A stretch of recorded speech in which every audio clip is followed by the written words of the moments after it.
Okay guys, I couldn't help myself. Just one more quickie for the viewer. Again, this is the Humamilt Lake. It's obviously a bit overcast today. It's early June, but again, this thing is usually it's the houseboat capital of the country. It's I think there's about, I don't know, there's hundreds and hundreds of houseboats typically on here. But anyway, an 1,100 mile shoreline, Humamilt Lake, and I'm just hitting the gravel. Okay, paved road that comes right off the Trans-Canada. It's the only paved road, and I'm just turning around, and it comes to right where you see the 28-1000 road, and this is where the pavement goes to gravel. So this is it. And you proceed up this road, and from here, anyway, it's absolutely beautiful. You can just have a real quick look at the beautiful, beautiful, beautiful home here, and you can't miss this one. It's she's one of the prettiest log houses I've ever seen right on the lake. But again, right from up here, you got 54 kilometers from here down this road, and it's waterfall number 1. It's about a lot of water running now. It's June, but I'm going to show you the waterfalls along the way. We passed another couple, but we're just up about 3 kilometers. Anyway guys, another beautiful waterfall. And this, we're starting to get a little bit bigger. We're heading up towards my property. We're probably about 15 kilometers in. You can't see it, you guys, but we are driving along the first 30 kilometers on this gravel road. You'll be driving along the lake. It's a lakefront or lakeside drive, right up to the mill. So anyway, another beautiful creek, you guys. Anyway, 50 years from now, fresh water is going to be in short supply. They say half the world won't have it. And we have got, we'll be the last people in the world to ever run out of fresh water. But these, anyway, I'll try and keep it short, guys. But it's just a creek number 5 or 6. Very clean. You can drink out of this, no doubt about that. Totally clean. Right from the mountains.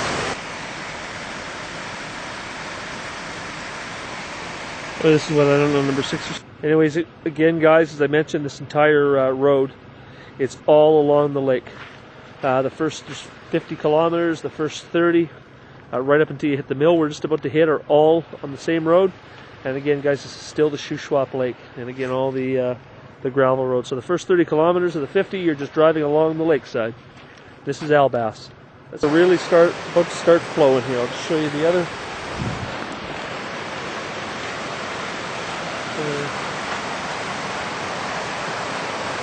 How beautiful is this, you guys? We're about 2 kilometers from the where the mill is, where the turnoff is. Still going towards my property, but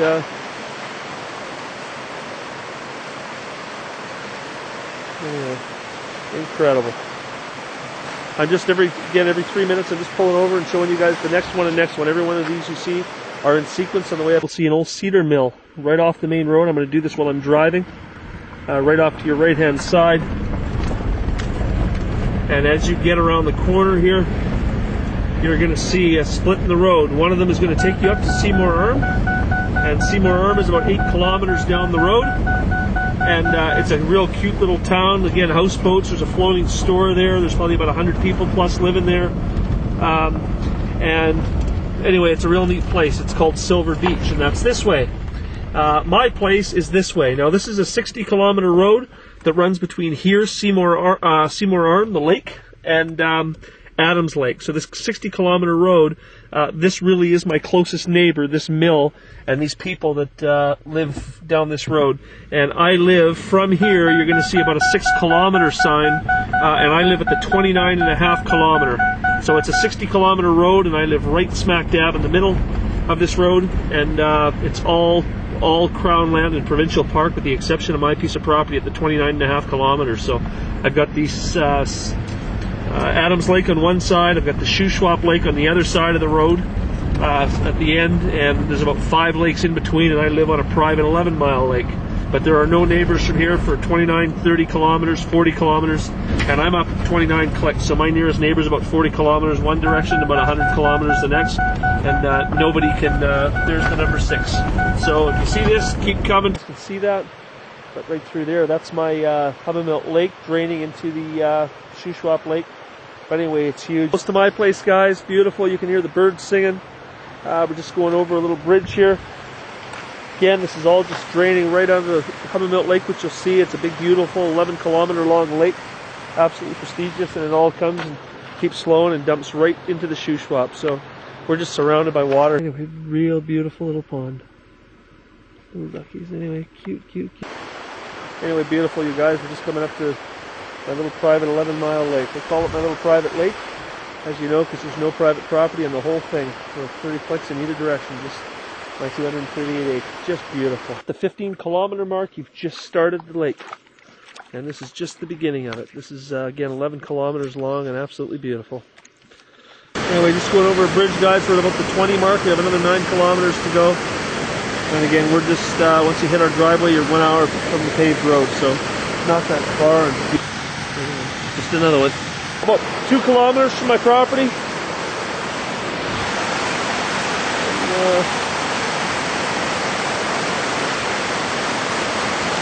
All right, I know it's overkill, guys. About 1 kilometer from my property. This is just across the lake from my property.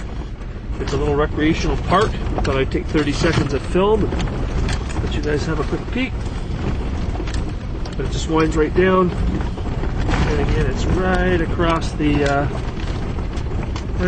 lake from my property. So just let you have a look. Looks like it's pretty quiet down here. And anyway, hooray! We're at Humamilt Lake, and I'll just give you another quick shot of her. Guys, that's her. Let's see tomorrow, my dock and everything, or later on today. But anyway, this is just out into the lake. I'll just pan and give you guys a little shot. But anyway, beautiful, you guys. Again, there's no neighbors, there's no private property available for 30 kilometers in either direction. This lake goes on for 11 miles or 14 clicks is actually the accurate number. But all right, I'll keep her short. Paradise. Anyway, guys, this is the last stream. My house is right around the corner. It's the last little bridge you'll see. And next stop, my viewers, at the risk of sounding a little redundant. This is our little road that we had built, our little driveway. This road goes for about 1 kilometer right up to our cabins and right to the lake. Got a little do not disturb signs. This way here takes you out to the Shuswap, which is the way we came. And it is about 24 kilometers to that turn off to the Shuswap. So it's about 30 kilometers this way. And if you head this way, it's 30 kilometers to Adams Lake. And absolutely beautiful there too. Again, and no private property right from any of the lakes and 40 clicks, but where we're about to go right now.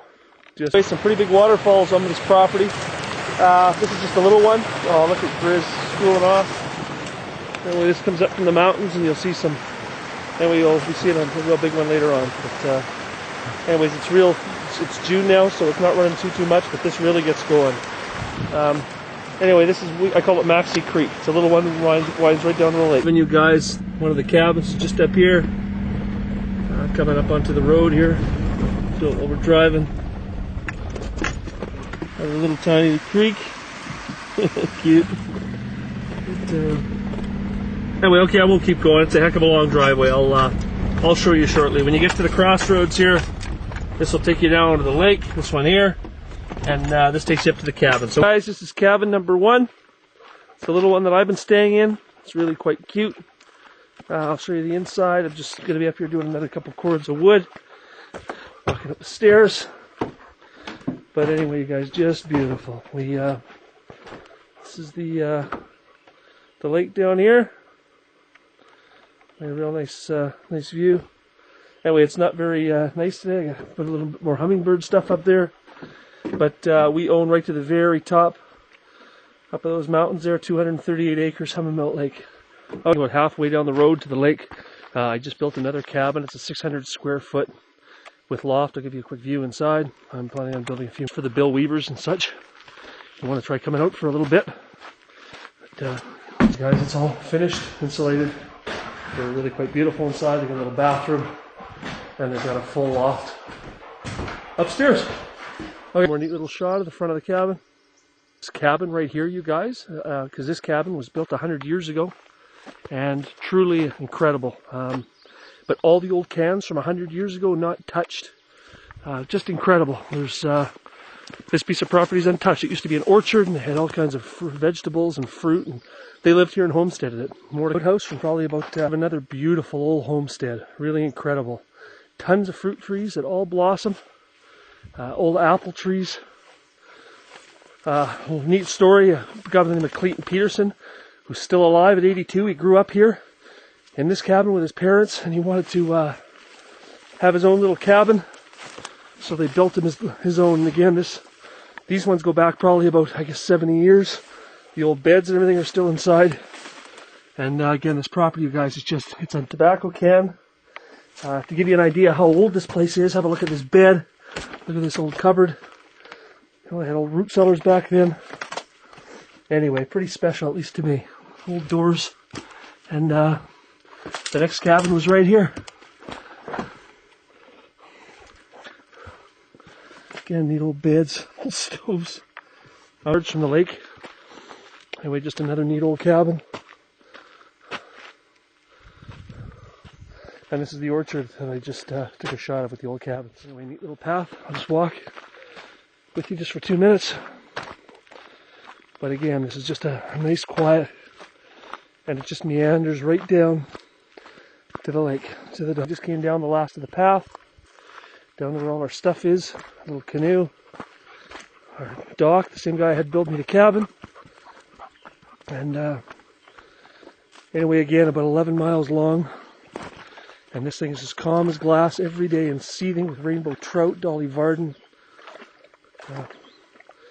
Anyway, just beautiful. What do you think, Grizz?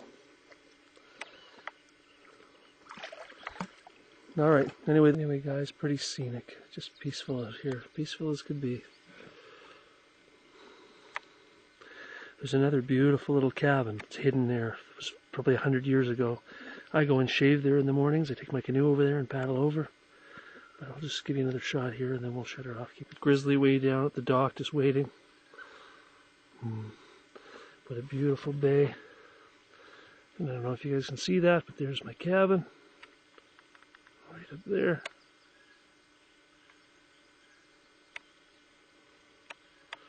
But anyway, that's not good footage. But yeah, just beautiful, you guys. And again, no neighbors for, well, I've said it a million times, but this is totally private and absolute paradise. Just love it. You know, loons only have one mate for life. And the sounds they make are absolutely beautiful. Makes the whole lake, gives it harmony, kind of. Beautiful. Just little Grizzly waiting patiently at the dock. He had a brother, identical twin, but we just lost him. But anyway, so nice.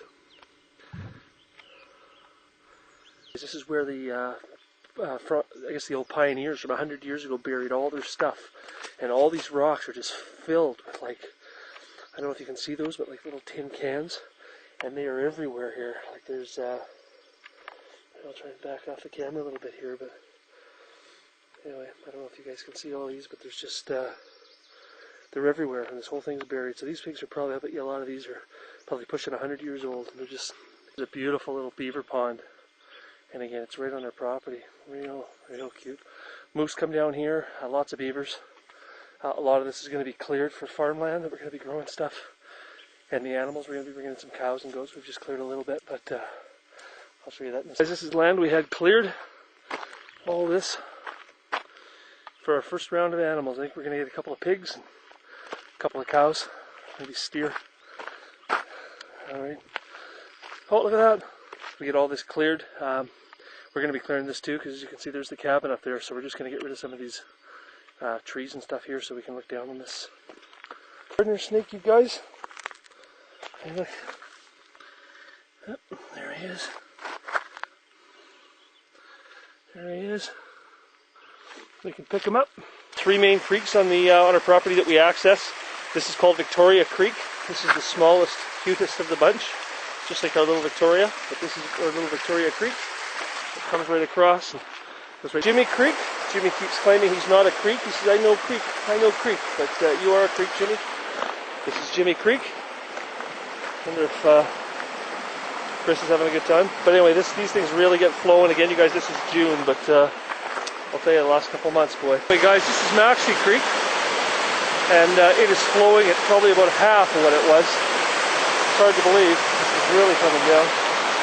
But anyway, this is the other, I'd say it's a major creek. It starts up a lot higher on our property and really comes down, but this is as high as it's climbing today, but you guys get the idea. Anyway, Maxie Creek, right through our property. into the bushes. Very, very neat. What do we have here? But my cute little quad. All waiting for it. The inside of the cabin, I'll keep it quick. My little shrine with all the little pictures of the kitties and family and stuff. Little propane stove, fridge and freezer. Our little grocery stuff. Our little table. Anyway, it's dirty. I'm just homeschooling Max, and I just got all his materials from Merit. That's where the computer and phone and everything is. Oh, look at that beautiful family, man. I'm a lucky guy. And this is where the little angels sleep, right here.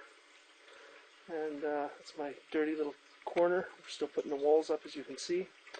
Running water. Okay, keeping it short. It's the inside of the little cabin. Not least, I can't forget my wood stove. This baby keeps me warm and does the cooking. She's a dream. Up on the quad, I love it. We can really get some miles this way, and he comes with me everywhere. Good boy. Hey, okay, Angel, let's go back up. Come on. Come on, up, up. Good boy. My quadding partner. All right, guys, well, listen, I'm just about to wind up this film. Bill and everybody else that's watching this, I just wanted you guys to have a look and see what Humamilt Lake was all about. Charlene, too. Anyway, I did the best I could. This is about 1 kilometer when you come out our driveway and go right towards Adams Lake. And I'm just going to show you the last little Humamilt Lake here. That's, again, like our sister lake just down the road, and again, totally private. There's nobody here, and it's about 6 miles long. So this is the beautiful Humamilt. Again, it's about 6 miles long. I'm just going to go down to, there's a little trapper's cabin there where the trappers do their magic. But anyway, this is just a gorgeous, pristine, untouched lake as well. It's a real neat old trapper's cabin, one of many around here. In fact, I know of about 2 or 3. But anyway, we'll just walk down to the lake. Humamilt.